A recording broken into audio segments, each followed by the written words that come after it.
Why there won't be a flood of foreclosures coming to the housing market. With the rapid shift that's happened in the housing market this year, some people are raising concerns that we're destined for a repeat of the crash we saw in 2008. But in truth, there are many key differences between what's happening today and the bubble in the early 2000s. One of the reasons this isn't like the last time is the number of foreclosures in the market is much lower now. Here's a look at why there won't be a wave of foreclosures flooding the market. Not as many homeowners are in trouble this time. After the last housing crash, over 9 million households lost their homes due to a foreclosure, short sale, or because they gave it back to the bank. This was, in large part, because of more relaxed lending standards where people could take out mortgages they ultimately couldn't afford.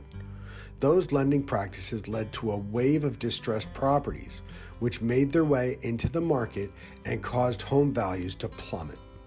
But today, revised lending standards have led to more qualified buyers. As a result, there are fewer homeowners who are behind on their mortgages.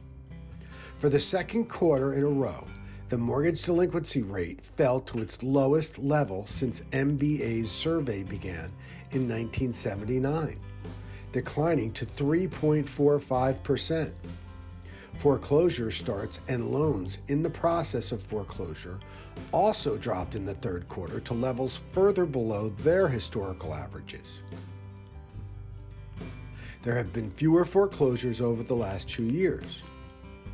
While you may have seen recent stories about the number of foreclosures rising today, context is important. During the pandemic, many homeowners were able to pause their mortgage payments using the forbearance program.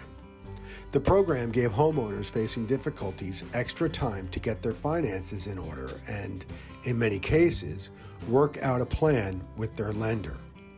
With that program, many were concerned it would result in a wave of foreclosures coming to the market. That fear didn't materialize.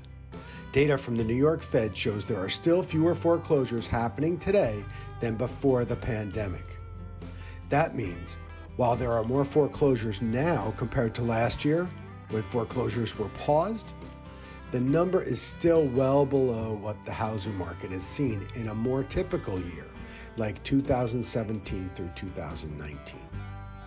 And most importantly, the number we're seeing now is still far below the number we saw during the market crash. The big takeaway? Don't let a headline in the news mislead you. While foreclosures are up year over year, historical context is essential to understanding the full picture. Most homeowners have more than enough equity to sell their homes. Many homeowners today have enough equity to sell their homes instead of facing foreclosure.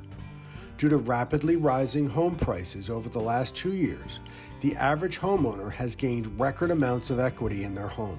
And if they've stayed in their homes even longer, they may even have more equity than they realize. Only about 214,800 homeowners were facing possible foreclosure in the second quarter of 2022, or just 0.4% of the 58.2 million outstanding mortgages in the U.S. Of those facing foreclosure, about 195,400, or 91%, had at least some equity built up in their homes. Bottom line, if you see headlines about the increasing number of foreclosures today, remember context is important. While it's true the number of foreclosures is higher than it was last year, foreclosures are still well below pre-pandemic years. If you have questions, let's connect.